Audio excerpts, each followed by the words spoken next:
नमस्कार, home TV Bharat में आपकी स्वागत है। उत्तर प्रदेश में शुक्रवार को नई बस सेवा का उद्घाटन हुआ, जो आलमबाग, रायबरेली, ऊंचाहार और सिराथू, राजापुर और हनुमानगंज तक जाएगी। यह बस लखनऊ से चित्रकूट के हनुमानगढ़ तक लगभग 234 किलोमीटर का सफर तय करेगी। उद्घाटन कार्यक्रम में परिवहन राज्य मंत्री स्वतंत्र प्रभार दयाशंकर सिंह और प्राविधिक शिक्षा मंत्री आशीष पटेल शामिल थे। कार्यक्रम में थोड़ी हड़बड़ी देखने को मिली।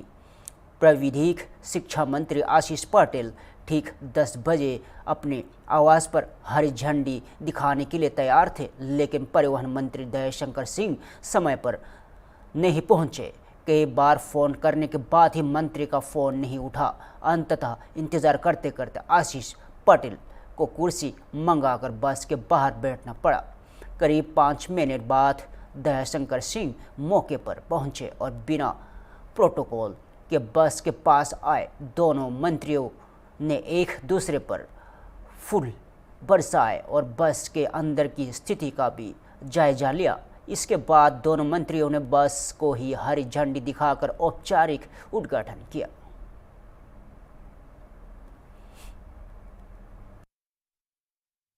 हम लोग चला रहे हैं। अभी 220 नई बसें हमने अभी चलाई है, इलेक्ट्रिक बसें। लेकिन अभी जो डिमांड हमारी जितनी, अभी 5000 इलेक्ट्रिक बसों का मैं टेंडर कराया हूं, लेकिन उसके अनुपात में अभी सप्लाई नहीं हो पा रही है। अब लीलैंड कंपनी लखनऊ में ही स्थापित हो गई है। 9 जनवरी को ही उसका उद्घाटन हुआ है। ये 5000 प्रत्येक वर्ष से बनाएंगे और इसमें से ज़्यादातर बस हम ही ले लेंगे। आज से परिवहन मेले की भी शुरुआत हो रही, परिवहन कार्यालयों में क्या कहेंगे? इससे एक मुफ्त टैक्स जमा कर सकते हैं सभी। देखिए, लोगों की सुविधा के लिए बनाया गया है कि आप एक मुश्त टैक्स जमा कर दें, और जो एक मुश्त जमा करेगा उस पर छूट भी हम लोगों ने प्रदान किया है। परिवहन मंत्री जी का हृदय से आभार व्यक्त करता हूं। इनका वैसे भी हृदय बहुत बड़ा है।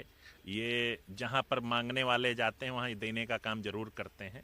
और आज ये बस यहां से प्रारंभ होकर के लखनऊ से रायबरेली, ऊंचाहार, सिराथू, धाता और राजापुर, जो गोस्वामी तुलसीदास जी की जन्मस्थली है, होते हुए लालता रोड और हनुमानगंज में जा करके ये सड़क ब्रेक होगी। मैं आपको एक बड़े गर्व के साथ बताना चाहता हूँ, मध्य प्रदेश सीमा के बिल्कुल 3 किलोमीटर पहले ही बस जा करके रुक जाएगी। और निश्चित तौर पे मैं ये ज़रूर कहूँगा कि उस क्षेत्र के लोगों को इससे बहुत लाभ होगा। विशेष रूप से वो क्षेत्र बहुत पिछड़ा है और इस तरह की बसों की उन्हें राजधानी लखनऊ से हमेशा मांग रही है।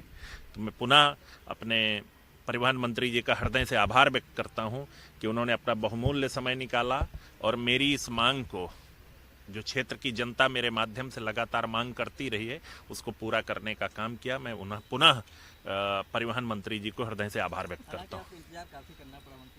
देखिए, जिसका दिल बड़ा होता है उसके पास लोग बड़े होते हैं। अब जब लोग बड़े होते हैं तो विलंब से आना स्वाभाविक बात है। ये इनके स्वभाव का है, ये किसी को मना नहीं कर पाते हैं। गोस्वामी तुलसीदास जी की जन्मभूमि होते हुए माननीय हमारे मंत्री आशीष पटेल जी की जन्मभूमि तक ये बस जाएगी और कई जिलों को जो है इसकी सेवाएं मिलेगी। लखनऊ से रायबरेली, कौशाम्बी और आपके फतेहपुर, बांदा होते हुए ये जो है चित्रकूट तक ये बसें जाएंगी। और ये प्रतिदिन लखनऊ और लखनऊ, चित्रकूट से लखनऊ आएंगी। बहुत सारे लोग जो है प्रतिदिन जाना चाहते हैं और उनको कई जगहों से बदलना पड़ता है। ये उनके लिए बहुत सहायक साबित होगी और विशेष करके तुलसीदास जी की जन्मभूमि को ये दर्शन कराएगी। अन्य रूटों पर भी बसें चलाने का प्लान चल रही है। बसें हम लोगों का तो 1540 नई रूटें बनाए हैं हम लोग, और उसको हम लोग बसें अभी चलाने जा रहे हैं। कोई गांव अब बचेगा नहीं जहां पर हमारे जो है परिवहन विभाग की बस न चले। इलेक्ट्रिक बसें, क्योंकि इस बार भी सरकार ने बजट दिया है। बड़ी खबर उत्तर प्रदेश के आगरा से सामने आ रही है।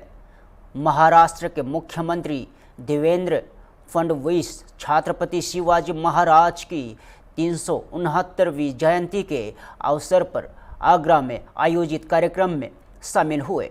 इस दौरान उन्होंने छत्रपति शिवाजी महाराज को नमन करते हुए कहा कि शिवाजी महाराज ने देश का इतिहास बदल दिया और हिंदवी स्वराज्य की स्थापना कर नई ऊर्जा संचार किया। देवेंद्र फडणवीस ने कहा कि शिवाजी महाराज के जीवन में आगरा का विशेष महत्व है, क्योंकि मुगल शासक औरंगजेब ने उन्हें आगरा में बंदी बनाया था, लेकिन शिवाजी महाराज वहां से निकलने में सफल रहे और इसके बाद स्वराज्य को और सशक्त किया।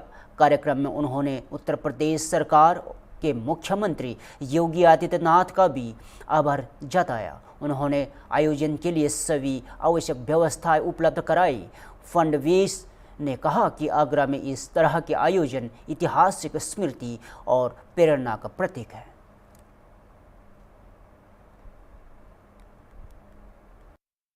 देता हूँ छत्रपति शिवाजी महाराज ने इस देश का इतिहास बदला और उनके कारण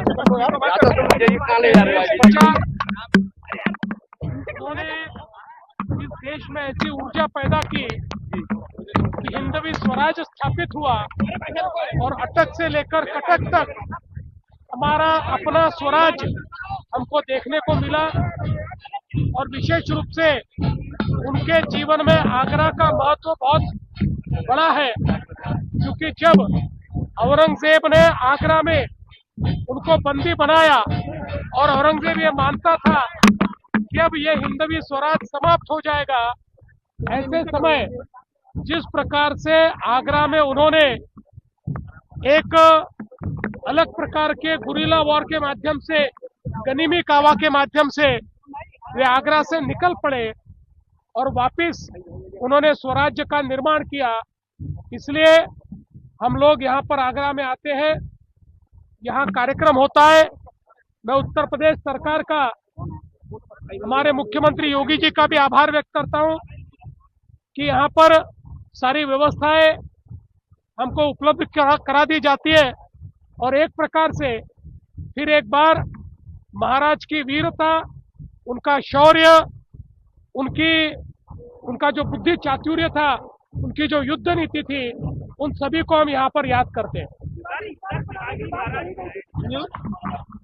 देखिए, मुझे बहुत खुशी है कि उत्तर प्रदेश के सरकार ने इसमें पहल की है और उस जगह को अधिग्रहित करने का काम शुरू हो चुका है और मुझे विश्वास है कि आने वाले दिनों में जब उसका अधिग्रहण पूरा होगा तो एक बहुत ही सुंदर भव्य इस प्रकार का स्मारक वहां पर तैयार होगा। मुगल म्यूजियम का नाम शिवाजी म्यूजियम कर दिया गया, लेकिन अभी सरकार काफी साल चल रही है, नहीं तैयार हुआ है। देखिए, हमको तो पहले इस बात का संतोष है कि इस नए भारत में मुगलों का नाम नहीं रखा जाता, मुगलों की स्मृतियां नहीं सिखाई जाती, छत्रपति शिवाजी महाराज का नाम रखा जाता है। मैं इसके लिए योगी जी को और उत्तर प्रदेश की सरकार को बधाई देता हूं। अभी चूंकि मैं महाराष्ट्र से आया हूं, इसलिए उसकी क्या परिस्थिति है उसकी जानकारी मुझे नहीं है, मैं जानकारी लेकर इस बात पर आपके सामने बोलूंगा। राजधानी दिल्ली से बड़ी खबर सामने आ रही है। केंद्रीय कृषि मंत्री शिवराज सिंह चौहान ने ब्राजील के कृषि मंत्री और उनके प्रतिनिधिमंडल के साथ हुई अहम बैठक को बेहद उपयोगी बताया है। और शिवराज सिंह चौहान ने कहा है कि भारत और ब्राजील के बीच कृषि क्षेत्र में सहयोग को लेकर सकारात्मक चर्चा हुई है। उन्होंने बताया कि भारतीय कृषि अनुसंधान परिषद ICAR और ब्राजील के समकक्ष संस्थाएं के क्षेत्र में मिलकर काम करेगी। इस संबंध में MOU को लेकर विचार विमर्श जारी है और केंद्रीय मंत्री के अनुसार ब्राजील ने भारत की प्राकृतिक और जैविक खेती में गहरी रुचि दिखाई है। साथ ही भारत में चल रहे दलहन मिशन, तिलहन मिशन और एकीकृत खेती मंडल पर भी विस्तृत चर्चा हुई है। उन्होंने यहाँ भी बताया है कि ब्राजील भारत में एक सेंटर ऑफ द एक्सीलेंस स्थापित करने के लिए सहमत है, जिस पर आगे बातचीत जारी है। और कृषि मंत्री ने कहा कि ब्राजील से आए बड़े प्रतिनिधिमंडल से दोनों देशों के संबंध और अधिक मजबूत होंगे और कृषि क्षेत्र में नई संभावनाएं खोलेगी।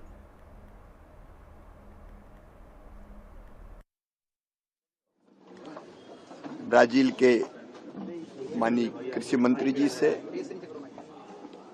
और उनकी टीम से यहाँ बहुत उपयोगी चर्चा हुई है। एक हमारा आईसीआर और समकक्ष जो ब्राजील की संस्था है इम्ब्रापा, वो कई क्षेत्रों में आपस में सहयोग करेगा, तो उसके साथ एमओयू करने पर हमारा आपस में विचार विमर्श चल रहा है। ब्राजील की काफी रुचि है प्राकृतिक खेती में और जैविक खेती में। माननीय मंत्री जी अभी कल मोदीपुरम और वहां प्राकृतिक खेती इंटीग्रेटेड फार्मिंग देख के भी आए हैं, तो उस क्षेत्र में भी मिलके, क्योंकि प्राकृतिक खेती और जैविक खेती आने वाली पीढ़ियों के लिए भी धरती को सुरक्षित बनाती है और मिट्टी के स्वास्थ्य को और मनुष्य के स्वास्थ्य को दोनों को बेटर बनाती है। उस पर भी हम लोग साथ मिलकर चर्चा और बातचीत कर रहे हैं। कई और मुद्दे हैं, जैसे भारत के अनार, लहसुन, अंगूर, किशमिश, इसके निर्यात पे चर्चा चल रही है ब्राजील में, और वहां की जो प्रसिद्ध चाय है वो भारत आए। ऐसे कई मुद्दे हैं, बाजार, मार्केट एक्सेस के, बाजार पहुंच के, उन पर भी हम लोगों ने बहुत सद्भावना पूर्वक चर्चा की है। भारत में दलहन मिशन, तिलहन मिशन पर हम तेजी से काम कर रहे हैं और एकीकृत खेती पर ब्राजील सहमत है। सेंटर ऑफ एक्सीलेंस यहां बनाने के लिए, उस पर भी हमारी व्यापक चर्चा हुई है। मैं हमारे दोनों माननीय कृषि मंत्रियों का भारत की धरती पर कृषि भवन में हृदय से स्वागत करता हूं।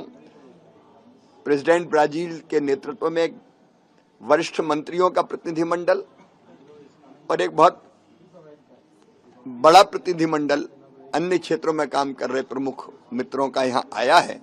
इससे दोनों देशों के संबंध निश्चित तौर पर बहुत मजबूत होंगे, सहयोग बढ़ेगा और दोनों देशों की मित्रता दुनिया की स्थिरता के लिए भी जरूरी है।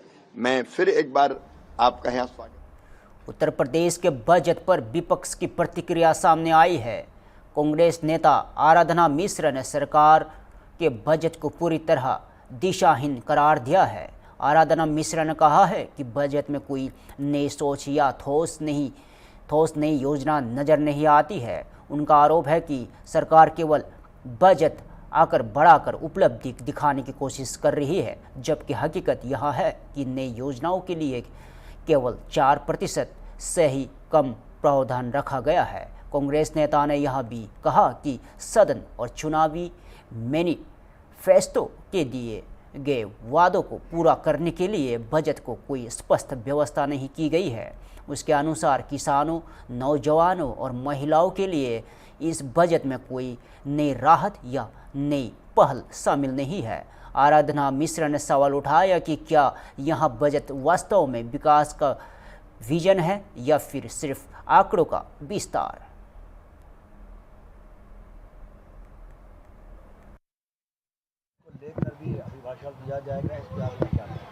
देखिए, बजट पूरी तरह से दिशाहीन है और इस बजट में कोई भी नई चीज़ नहीं है, ये पहले भी मैं कह चुकी हूँ।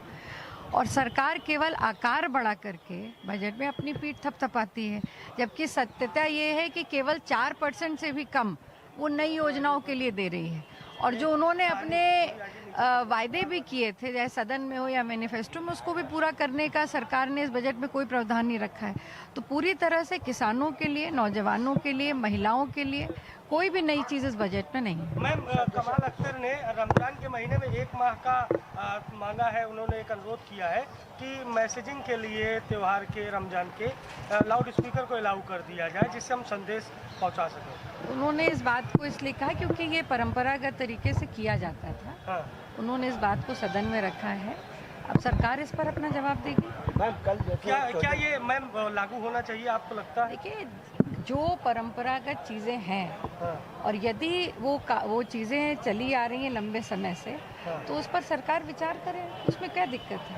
सैनिक सेना का एक तथाकथित व्यक्ति जो है, जिसने अपने कमरे में पीछे मोदी और ओम बिरला की फोटो लगाकर राहुल गांधी और 25 सांसदों को गोली मारने का कल जो भाषण दिया है, जो उसने वीडियो जारी किया, उस पर क्या कहना है? दुखद है ये, और लोकतंत्र के लिए इससे खतरनाक कोई चीज़ नहीं हो सकती है। राहुल गांधी नेता प्रतिपक्ष हैं और लगातार वो कांग्रेस पार्टी के साथ मिलकर के उन्होंने किसानों की मनरेगा कानून के खिलाफ, इस देश की जिस तरह से चाइना का अतिक्रमण होता जा रहा, उस पर नरवणे की किताब का हवाला देते हुए सवाल भी पूछे हैं।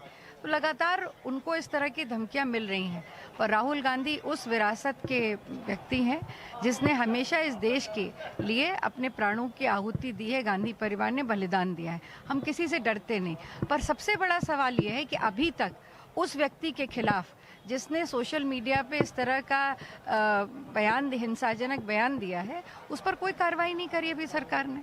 तो ये तो सरकार इसको स्पष्ट करे कि क्या वो इस बयान से क्या उसका समर्थन करती है। अगर कोई कार्रवाई नहीं करती तो ये मूक समर्थन क्यों।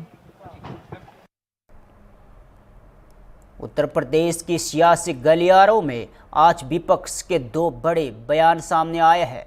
अतुल प्रधान का हमला। समाजवादी पार्टी के नेता अतुल प्रधान ने बीजेपी सरकार पर सीधा निशाना साधा। उन्होंने आरोप लगाया कि सरकार सामाजिक समरसता की बात तो करती है, लेकिन जमीनी स्तर पर भेदभाव की रणनीति कर रही है। अतुल प्रधान ने कहा कि प्रदेश में असली मुद्दों से ध्यान भटकाया जा रहा है और जनता महंगाई, बेरोजगारी और कानून व्यवस्था से परेशान है। उन्होंने सवाल उठाया कि क्या यही सबका साथ, सबका विकास है। अब देखना होगा कि बीजेपी इस हमले का क्या जवाब देती है और सियासी घमासान किस दिशा में आगे बढ़ता है।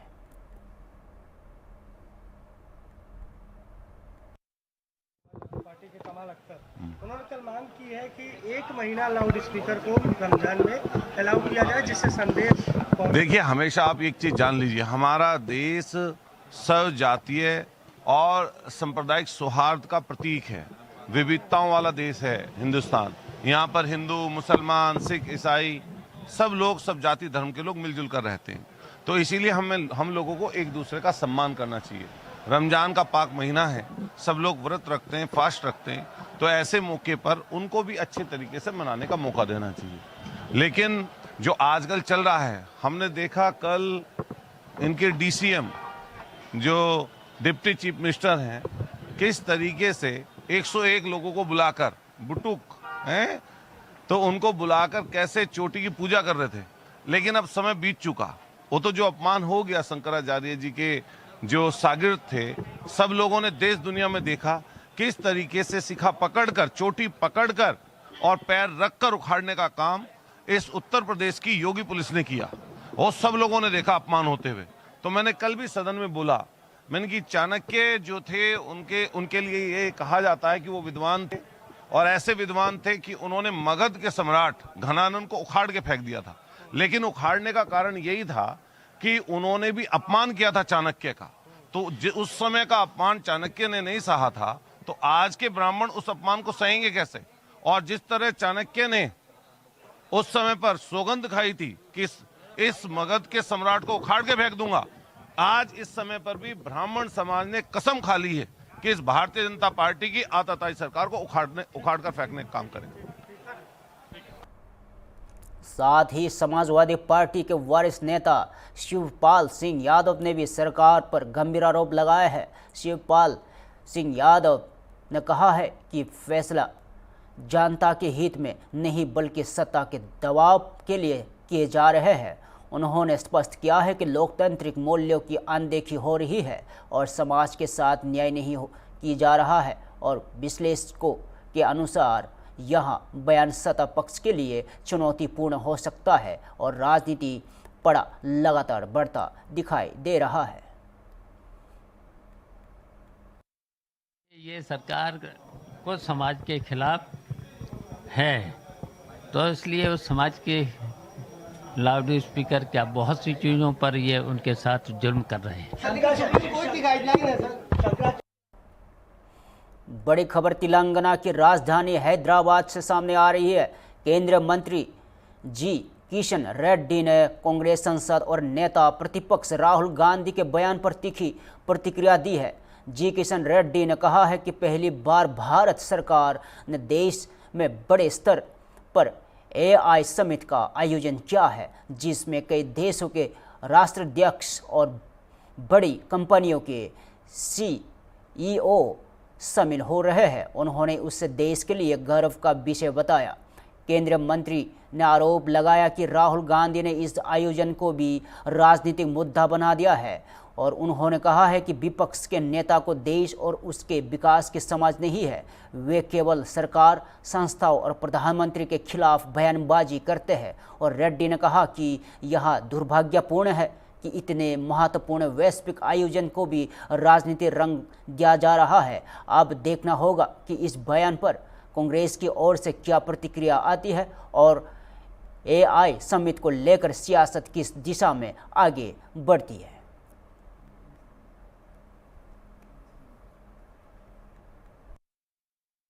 पहली बार भारत सरकार ने हमारा देश में आर्टिफिशियल इंटेलिजेंस का बहुत बड़ा समिट, इंटरनेशनल समिट आदरणीय प्रधानमंत्री मोदी जी के नेतृत्व में ऑर्गेनाइज कर रहे। लगभग 100 कंट्रीज से ज्यादा लोग, इम्पोर्टेंट डेलीगेट्स आए, बड़े बड़े देशों के प्राइम मिनिस्टर, प्रेसिडेंट्स और बड़े बड़े कंपनी के CEOs सभी लोग आए। भारत के लाखों इस आर्टिफिशियल इंटेलिजेंस के एक्सपर्ट्स, युवा इंजीनियर्स सभी लोग इसमें भागीदारी हो रहे। ये हमारे लिए बहुत सौभाग्य है। दुनिया में इतना बड़ा कॉन्फ्रेंस पहली बार भारत में होना, मोदी जी को नेतृत्व करना, आज हम सब गर्व महसूस करना चाहिए।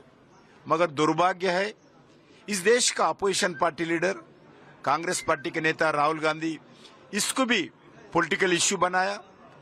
राहुल गांधी इतना दिन के बाद देश के बारे में, देश के विकास के बारे में, राजनीति के बारे में कुछ समझ में नहीं आता।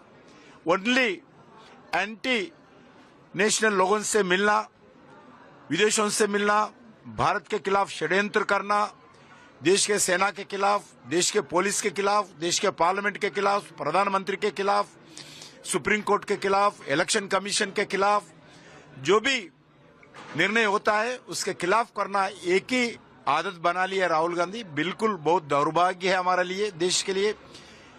इतने पुराने कांग्रेस पार्टी को ऐसे व्यक्ति नेतृत्व करना, ऐसे व्यक्ति देश का अपोजिशन पार्टी का नेता बनना देश के लिए बहुत दुखी है पूरे जनता।